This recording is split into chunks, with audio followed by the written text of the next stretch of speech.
تمرینی کوتاه جهت تمرکز.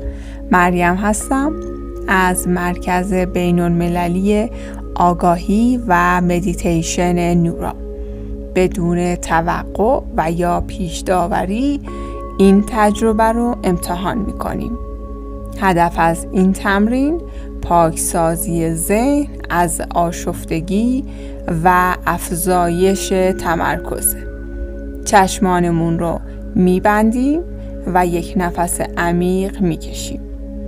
با هر دم ورود اکسیژن تازه رو به بدنمون حس میکنیم و با هر بازدم تمام نگرانی ها و افکار پراکنده رو رها میکنیم.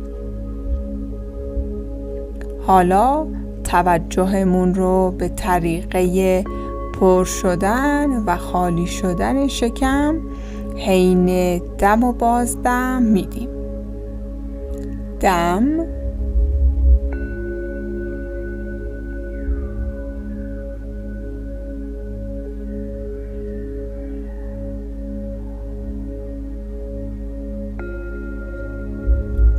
نگه داشتن نفس،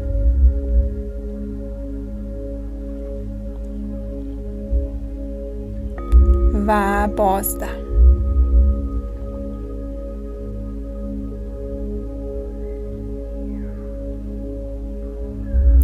دم،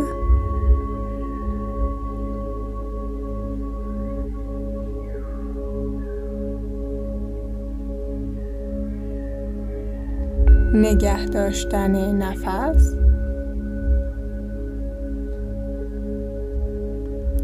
و بازدمی آرام.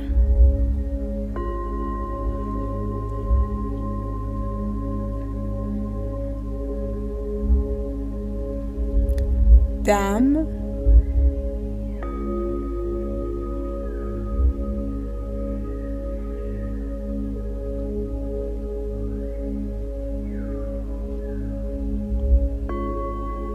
نگه داشتن نفس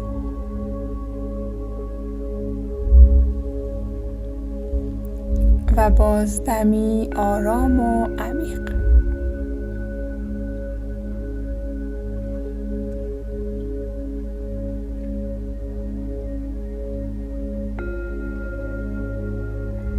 برای چند ثانیه در این سکوت باقی میمانیم.